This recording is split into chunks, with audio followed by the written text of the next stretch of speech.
हर हर महादेव भक्तों, जैसा कि आप सभी जानते हैं 10 जुलाई को योगिनी एकादशी पड़ रही है।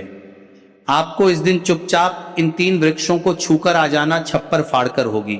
धन वर्षा कंगाल भी बनेगा। धनवान इतनी धन दौलत आएगी कि संभाल नहीं पाओगे।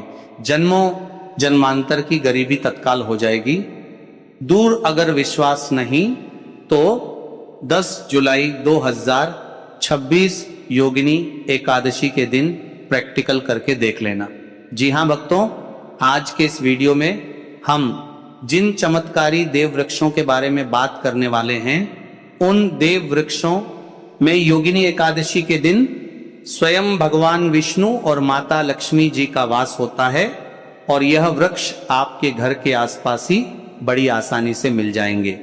इन देव वृक्षों के बारे में स्वयं महादेव ने अपने प्रिय भक्त रावण को बताया है कि कोई भी व्यक्ति सही समय पर सही मुहूर्त पर सही क्रिया अनुसार 10 जुलाई योगिनी एकादशी के दिन इन देव वृक्ष को छूकर चुपचाप आ जाता है तो उसके घर में स्वयं महादेव की कृपा बरसती है और उसके जीवन में चल रही गरीबी, दुख, कष्ट सब समाप्त हो जाते हैं। जन्म जन्मांतर की गरीबी तत्काल दूर हो जाती है। आपका भाग्य 7वें आसमान पर होगा। जहां जहां भी जाओगे धन दौलत आपके पीछे पीछे आएगी। तो फिर आपसे एक छोटा सा अनुरोध है कि वीडियो को पूरा देखें, तभी लाभ की प्राप्ति हो सकती है। इसलिए इस वीडियो को पूरा देखें। यदि आज आपने वीडियो को बीच बीच में देखा, काट काट कर देखा, तो जीवन में आपको कभी भी सफलता हासिल नहीं होगी और आप पूरे साल परेशान ही रहोगे। आप साथ ही भक्तों, इस वीडियो में हम आपको ऐसे पेड़ बताएंगे जिन्हें छूने मात्र से आपकी गरीबी तत्काल दूर हो जाएगी। जी हाँ भक्तों, माँ लक्ष्मी की आप पर ऐसी कृपा होगी कि आने वाले समय में आप धनवान बन जाओगे।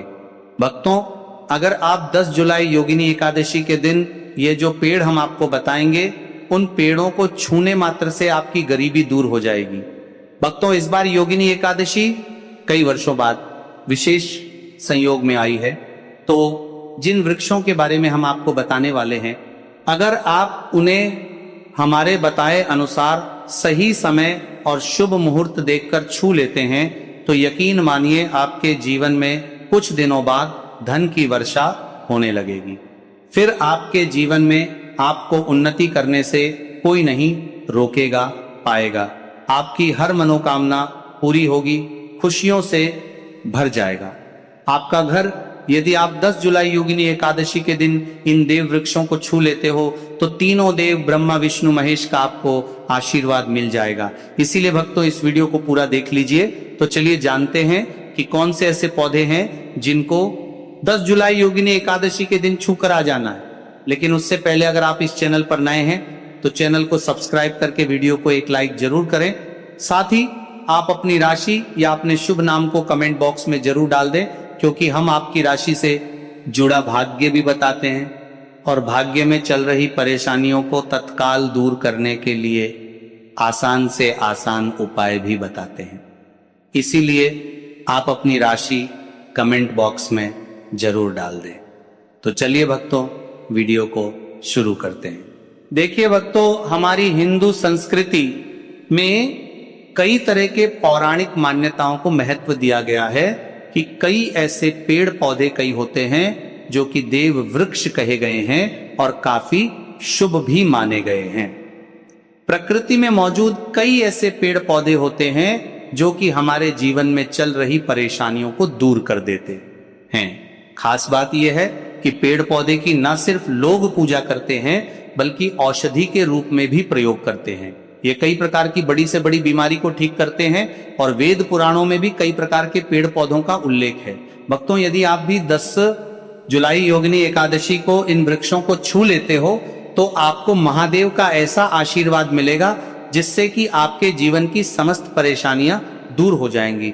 भक्तों, ज्योतिष मान्यताओं के अनुसार इस सोमवती पूर्णिमा पर स्वयं भगवान भोलेनाथ इस चमत्कारी पौधे पर विराजमान रहेंगे, जिसकी बात आगे हम इस वीडियो में करने वाले हैं। और अगर आप इन खास पेड़ों को हमारे बताए अनुसार इनको छू कर आ जाते हैं तो इसी से आपका बेड़ा पार हो जाएगा और उसी वक्त तीनों देव ब्रह्मा, विष्णु, महेश का आशीर्वाद आपको तुरंत मिल जाएगा। फिर आपको धनवान बनने से स्वयं विधाता भी नहीं रोक पाएंगे।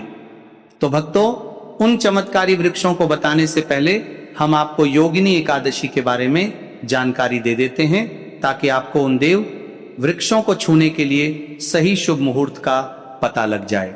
आइए जानते हैं योगिनी एकादशी की सही डेट टाइम का शुभ मुहूर्त पुण्य काल के बारे में। पंचांग के अनुसार आषाढ़ मास की कृष्ण पक्ष की एकादशी तिथि की शुरुआत 10 जुलाई 2026 की सुबह 8:16 बजे से होगी और यह 11 जुलाई 2026 की सुबह 5:22 बजे तक रहेगी। इसीलिए उदया तिथि के अनुसार इस बार 10 जुलाई शुक्रवार के दिन आषाढ़ एकादशी तिथि मनाई जाएगी। तो भक्तों, सबसे पहले तो आप सभी योगिनी एकादशी के दिन इन पौधों को किसी भी समय यानी कि किसी भी टाइम आप छू कर आ सकते हो, उसमें कोई भी दिक्कत वाली बात नहीं है। चलिए अब हम आपका ज्यादा समय बर्बाद ना करते हुए बताते हैं कि कौन कौन से पेड़ पौधे को छूना चाहिए।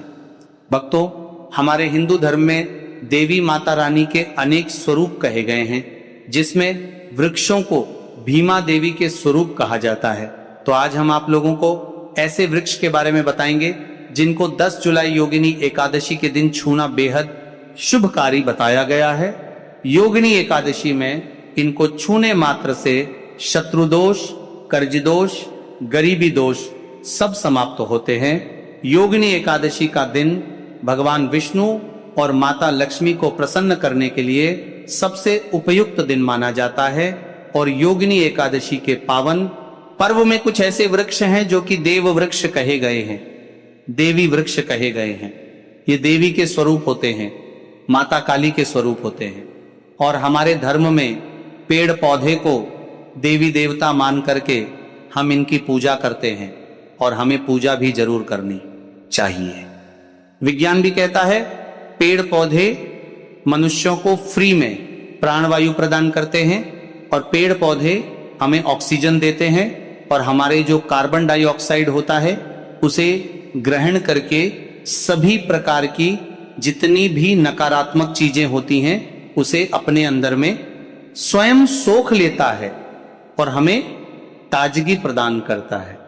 और योगिनी एकादशी के समय में कुछ ऐसे पेड़ पौधे हमारे धर्म शास्त्र में कहे गए हैं जिनको छूने मात्र से व्यक्ति के बंद किस्मत के ताले खुल जाते हैं, व्यक्ति का सौभाग्य चमक जाता है। हमारे शास्त्रों में पेड़ पौधों को बहुत ही गुणकारी कहा जाता है क्योंकि इनमें साक्षात देवताओं का वास होता है। अनेक बीमारियों का उपचार पेड़ पौधों में ही छुपा है। पेड़ पौधों में कई जड़ी बूटियां पाई जाती हैं और भगवान श्री कृष्ण ने गीता में स्वयं कहा है कि वृक्षों में मैं पीपल का वृक्ष हूं। पीपल के वृक्ष को वृक्षों का राजा कहा जाता है क्योंकि पीपल वृक्ष की जो आयु होती है सबसे ज्यादा होती है, सबसे अत्यधिक होती है। पीपल वृक्ष सर्वशक्तिमान होता है, पूजा पाठ में अत्यधिक इसका महत्व होता है। तो चलिए आज हम आप लोगों को 10 जुलाई योगिनी एकादशी छुए जाने वाले वृक्ष के बारे में बताएंगे। तो कमेंट में हर हर महादेव अवश्य लिख दीजिए, क्योंकि जब भगवान भोलेनाथ का नाम लिखा या बोला जाता है तो भगवान भोलेनाथ उस व्यक्ति से बहुत ही जल्दी प्रसन्न हो जाते हैं। भक्तों, हमारे धर्म शास्त्र में अनेक ऐसे वृक्ष हैं जिन्हें कल्याणकारी और मंगलकारी माना गया है। यह वृक्ष केवल पर्यावरण के लिए नहीं बल्कि हमारे जीवन के लिए भी बेहद महत्वपूर्ण होते हैं। खासकर अगर आप इन वृक्षों को छूते हैं तो आपकी सारी परेशानियां, कष्ट, दुख और तकलीफें खत्म हो जाती हैं। सोमवती पूर्णिमा के दिन जो कि 10 जुलाई को है, इन वृक्षों का असर कई गुना बढ़ जाता है। इस दिन शक्ति धरती लोक में आ जाती है और इस दिन हर वस्तु में प्राण और चेतना का संचार होता है। जब यह शक्ति पूरे ब्रह्मांड में फैली होती है तो जितने भी पेड़ पौधे, जीव जंतु और चल अचल वस्तुएं हैं, सब में शक्ति जागृत हो जाती है। इस विशेष समय में अगर आप देवी स्वरूप कहे गए पेड़ पौधों को जाकर छू लेते हैं तो आपके जीवन के सारे दुख, कष्ट, रोग और परेशानियां समाप्त हो जाती है। खासकर काल सर्प दोष, मंगल दोष, शनि दोष और राहु दोष जैसी समस्याएं तत्काल अपना असर छोड़ देती है और पूरी तरह समाज समाप्त हो जाती है। भक्तों, आज हम आपको 4 से 5 देव वृक्षों के बारे में बताने वाले हैं जिन्हें हमारे धर्मशास्त्र में बहुत महत्वपूर्ण माना गया है। ये चारों वृक्ष आपके जीवन में सुख, समृद्धि और खुशहाली लाने के लिए बेहद प्रभावशाली होते हैं। इसीलिए इस वीडियो को ध्यान से देखना, क्योंकि अगर आपने इसे बीच में काट कर देखा तो बाद में आपको पछताना पड़ सकता है। 10 जुलाई योगिनी एकादशी का पर्व ऐसा है जब आपको लंबी लंबी पूजा पाठ करने की जरूरत नहीं होती है। बस अगर आप इन विशेष वृक्षों को योगिनी एकादशी के दिन सही तरीके से छू लेते हैं और का आशीर्वाद लेते हैं तो गरीबी खत्म हो सकती है। यह वृक्ष इतने शक्तिशाली होते हैं कि आप अपनी आंखों से इनका असर देख सकते हैं, और खास बात यह है कि ये सारे देव वृक्ष आपके आसपास आसानी से मिल सकते हैं, तो आप इन्हें अपने घर के पास से ही ढूंढ सकते हैं। अब वीडियो में आगे बढ़ने से पहले अगर आपने अभी तक कमेंट बॉक्स में हर हर महादेव नहीं लिखा है तो कृपया हर हर महादेव जरूर लिखें और वीडियो को लाइक भी अवश्य ही करें। तो भक्तों, अब हम बात करते हैं कि कौन से वे 3 वृक्ष हैं जिन्हें हमें योगिनी एकादशी के दिन छूकर आना चाहिए। ये वृक्ष ना सिर्फ आपके जीवन को खुशहाल बनाते हैं बल्कि आपकी गरीबी और दुख दर्द को भी समाप्त कर दिया देते हैं। इसलिए हम चाहेंगे कि आप सब योगिनी एकादशी को इन वृक्षों की पूजा जरूर करें और इन्हें छुएं, क्योंकि इस दिन इन वृक्षों की पूजा करने से आपको अनगिनत लाभ मिल सकते हैं। चलिए भक्तों, अब हम जानते हैं कि वे देव वृक्ष कौन से हैं जिन्हें छूने से हमारी गरीबी खत्म हो जाती है और जीवन में सुख समृद्धि का आगमन होता है। पहला वृक्ष है बेल का वृक्ष, जिसे हम योगिनी एकादशी के दिन बेल का पेड़ सबसे महत्वपूर्ण माना जाता है। भगवान शिव को बेल के पत्ते अत्यंत प्रिय हैं और उन्हें शिवलिंग पर बेल पत्र अर्पित करने से विशेष पुण्य की प्राप्ति होती है। बेल का पेड़ शिव के पूजन के लिए अत्यधिक पवित्र माना जाता है। बेल के पत्तों का उपयोग भगवान शिव के पूजन में विशेष रूप से किया जाता है। बेल का वृक्ष माता पार्वती के पसीने से उत्पन्न हुआ और स्कंद पुराण के अनुसार यह वृक्ष देवी स्वरूप माना गया है, यानी यह नवदुर्गा के स्वरूप है। स्कंद पुराण की कथा में कहा गया है कि बेल वृक्ष की जड़ में गिरजा, तनों में माहेश्वरी शाखाओं में, दक्षिणाय नमों में माता पार्वती, फलों में कात्यायनी, फूलों में गौरी और इस वृक्ष के संपूर्ण शरीर में मां लक्ष्मी जी का वास होता है। माता पार्वती के पसीने से उत्पन्न होने के कारण यह पेड़ कई देवी देवताओं का स्वरूप माना जाता है। इसलिए यह वृक्ष धार्मिक रूप से अत्यंत महत्वपूर्ण है। अगर आप संध्या काल में शिव मंदिर या नवदुर्ग मंदिर के पास बेल के वृक्ष के नीचे घी का दीपक जलाते हैं तो व्यक्ति धनवान, गुणवान और पराक्रमी बनता है। इस पेड़ के स्पर्श से व्यक्ति के सभी मनोरथ पूरे होते हैं। इस पेड़ को छूने से पहले आपको एक खास मंत्र भी बोलना चाहिए। वह मंत्र है दर्शन बिल्व वृक्षस स्पर्शम पाप नाश अघोर पाप संहार। एक विलंब शिवार्पणम का अर्थ है कि यहाँ पर एक विलंब शिव पर्पणम का अर्थ है बेल वृक्ष का दर्शन और स्पर्श करने मात्र से सभी पाप समाप्त हो जाते हैं और शिव को चढ़ाया गया एक बेल पत्र पापों का नाश करता है। अब भक्तों, दूसरे उपाय के बारे में बात करते हैं। तो देखिए, सबसे पहले बात कर लेते हैं कि जो मां तुलसी है, इनके बिना श्री हरि विष्णु का पूजन और श्री हरि विष्णु का भोग दोनों ही अधूरे हैं। जब भी हम श्री हरि विष्णु को भोग कराते हैं, उनको भोग लगाते हैं, उसमें हम तुलसी दल जरूर डालते हैं। एक पत्ता डालेंगे लेकिन तुलसी दल जरूर डालते हैं, क्योंकि बिना तुलसी दल के श्री हरि विष्णु भोग अस्वीकार नहीं करते। और इस महीने में तुलसी का पूजन करने से व्यक्ति को सौभाग्य की प्राप्ति होती है, उसके घर में कभी निर्धनता नहीं आती। आप देखिए, सबसे पहले तो आपको इस महीने में एक हरा भरा तुलसी का पौधा अपने घर में जरूर लगाना चाहिए। अगर पहले से आपके घर में तुलसी का हरा भरा पौधा है तो बहुत उत्तम है। अगर नहीं है तो इसके महीने में तुलसी जी का पौधा आप जरूर लेकर आए, क्योंकि यह सबसे श्रेष्ठ महीना है तुलसी के पौधे को अपने घर लाकर लगाने के लिए।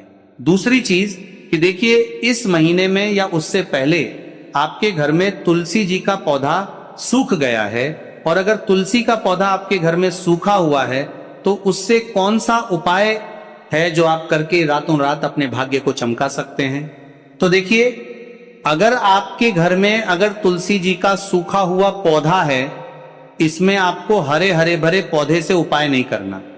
आपके घर में तुलसी जी का अगर सूखा हुआ पौधा है, उसी से आप उपाय करेंगे, इस चीज का ध्यान रखें। तो देखिए, अगर तुलसी जी का पौधा सूख गया है तो आपको क्या करना है, उसकी छोटी छोटी ठानियां लेनी है, गिन करके 7 ठानियां, ठीक है ना। कितनी ठानियां लेंगे? 7 ठानियां लेंगे। थोड़ा सा मोहल्ली धागा आपको लेना है और 7 तुलसी की सूखी लकड़ी को एक के अंदर एक यानी गट्ठा टाइप का बनाना है और उसको बांध देना है, ठीक है ना। सारी तुलसी की लकड़ियों आपको इकट्ठा करना है और मौली धागे से बांध देना है। बांध देंगे कलावा लपेट कर। अब आपको क्या करना है, रोली का तिलक इस तुलसी की सूखी लकड़ी पर आपको करना है। रोली का तिलक करेंगे। अगर चंदन है तो थोड़ा सा चंदन लगा दीजिए। अभी ये तुलसी की जो सूखी लकड़ी है, ये आपको थोड़ी देर अपने घर के मंदिर में रखनी है, श्री हरि विष्णु के सामने, और एक देसी घी का दीपक आपको श्री हरि विष्णु के सामने लगाना है। दीपक गोल बाती का लगाएंगे और उसमें एक चुटकी पिसी हुई हल्दी डाल देंगे, ठीक है ना। श्री हरि विष्णु को हल्दी बहुत प्रिय है। दीपक लगा देंगे। थोड़ी देर बाद जो तुलसी की लकड़ियां हैं उनको ऐसे ही रखा रहने देंगे, तिलक कर देंगे। अब थोड़ी देर बाद आपको क्या करना है, तुलसी की वो जो सूखी लकड़ियां आपने बांधी थी कलावे से, मोली धागे से, अब आपको उन्हें उठाना है। एक छोटे से लाल कपड़े में आप इसको रख लीजिए, ठीक है ना। लाल कपड़े में रख लीजिए, पीला कपड़ा हो तो पीले कपड़े में रख लीजिए। रखने के बाद आपको क्या करना है, इसकी पोटली टाइप की बना देनी है। धागे से लपेटकर मौली धागे से ही पोटली बना लीजिए, आराम से बन जाती है। अब इस पोटली को आपको कहाँ रखना है, इसे आपको अपने घर के मुख्य द्वार पे टांगना है, ठीक है ना। अंदर की तरफ, बाहर की तरफ नहीं, अंदर की तरफ, मुख्य द्वार पर अंदर की तरफ टांग दीजिए और माँ लक्ष्मी का ध्यान करिए, श्री हरि विष्णु का ध्यान करिए। उनसे प्रार्थना करिए कि हे धन की देवी माँ लक्ष्मी, आप मेरे घर में पधारिए और अपनी कृपा मुझ पर बरसाइए। इस तरह से आपको प्रार्थना करनी है और मंत्र बोलना है। ओम नमो भगवते वासुदेवाय नमः 11 बार यह मंत्र बोलना है। एक दीपक आपको जिस दिन भी उपाय कर रहे हैं अपने घर के मुख्य द्वार पर प्रज्वलित करना है। चौमुखी दीपक यानी 4 बाती का दीपक लगाएंगे और थोड़ी सी हल्दी उस दीपक में भी डाल देंगे। मुख्य द्वार पर दीपक बाहर की तरफ लगाना है, सीधे हाथ पर, ठीक है ना। ये उपाय आप करिए और देखिए कि कैसे आप महाकरोड़पति बनते हैं, कैसे आपके पास पैसा आता है और कैसे आपके पास पैसा रुकता है। तो ये वही उपाय है जो रातों रात आपके भाग्य को चमकाएगा और आपको महाधनी बनाएगा। छोटा सा उपाय आपको महाकरोड़पति बनाएगा, अगर सच्ची श्रद्धा से आपने इस उपाय को कर लिया। साथ ही साथ इस महीने में अगर कोई जूते का दान कर देता है, जूते चप्पलों का कोई दान कर दे इस माह में, तो समझ लीजिए उसे हर वह वस्तु मिलती है जिसकी वह कल्पना करता है, जिसकी वह चाहता है। आपने अगर कुछ ऐसा सोचा है कि हाँ मुझे ये वस्तु या मुझे ये चीज मिल जाए, मेरी इच्छा पूरी हो जाए, आपकी कोई भी इच्छा अधूरी है, पूरी नहीं हो रही, तो इस माह में आप एक व्यक्ति को दान करें, जूते या चप्पल। फिर देखिए कि आपका भाग्य कैसे आपका साथ देता है और कैसे आप अपने जीवन में आगे बढ़ते चले जाते हैं।